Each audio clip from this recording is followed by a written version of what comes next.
ತನ್ನ ತಾಯಿಯೊಂದಿಗೆ ಕುಳಿತು ಕುತೂಹಲದಿಂದ ತಮ್ಮ ಮನೆಯಲ್ಲಿ ಜೋಡಿಸಲಾದ ಬಣ್ಣ ಬಣ್ಣದ ಗೊಂಬೆಗಳನ್ನು ನೋಡುತ್ತಾ, ಅಮ್ಮ, ಬೊಂಬೆ ಹಬ್ಬನ ಯಾಕೆ ಆಚರಿಸ್ತೀವಿ? ಇದ್ರ ಹಿಂದಿನ ಕತೆ ಏನು? ಅಕ್ಟೋಬರ್ ತಿಂಗಳಿನಲ್ಲಿ ದಸರಾ ಹಬ್ಬವನ್ನು ಆಚರಿಸುತ್ತೇವೆ. ಇದು ಕರ್ನಾಟಕದ ವಿಶೇಷ ಹಬ್ಬವಾಗಿದ್ದು, ನಾವು ಈ ಹಬ್ಬದಲ್ಲಿ ಗೊಂಬೆಗಳನ್ನು ಹಂತಗಳಲ್ಲಿ ಜೋಡಿಸುತ್ತೇವೆ. ಬಹಳ ಹಿಂದೆ ಮಹಿಷಾಸುರ ಎಂಬ ರಾಕ್ಷಸನಿದ್ದನು. ಅವನು ಎಲ್ಲರಿಗೂ ತೊಂದರೆ ಕೊಡುತ್ತಿದ್ದನು.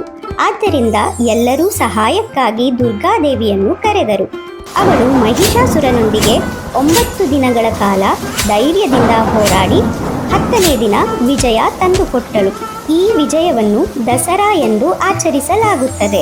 ಈ ಸಮಯದಲ್ಲಿ ನಾವು ಹಲವಾರು ದೇವತೆಗಳನ್ನು, ಅವರ ಕಥೆಗಳನ್ನು ನೆನಪಿಸಿಕೊಳ್ಳುತ್ತೇವೆ. ಪ್ರತಿಯೊಂದು ಗೊಂಬೆಗೂ ಒಂದು ಅರ್ಥವಿದೆ ಮತ್ತು ಆ ಕಥೆಗಳ ಮೌಲ್ಯಗಳು ಮತ್ತು ಪಾಠಗಳನ್ನು ನೆನಪಿಟ್ಟುಕೊಳ್ಳಲು ಇದು ನಮಗೆ ಸಹಾಯ ಮಾಡುತ್ತದೆ. ಮಧ್ಯದಲ್ಲಿರುವ 2 ದೊಡ್ಡ ಗೊಂಬೆಗಳನ್ನು ಪಟ್ಟದ ಬೊಂಬೆ ಎಂದು ಕರೆಯಲಾಗುತ್ತದೆ. ಇದು ರಾಜ ಮತ್ತು ರಾಣಿಯನ್ನು ಸಂಕೇತಿಸುತ್ತದೆ. ಮುಂದಿನ ವರ್ಷ ನಾನು ಗೊಂಬೆನ ಜೋಡಿಸ್ತೀನಿ ಅಮ್ಮ. ಖಂಡಿತ ಪುಟ್ಟು, ನೀನು ನನಗೆ ಸಹಾಯ ಮಾಡುವಂತೆ.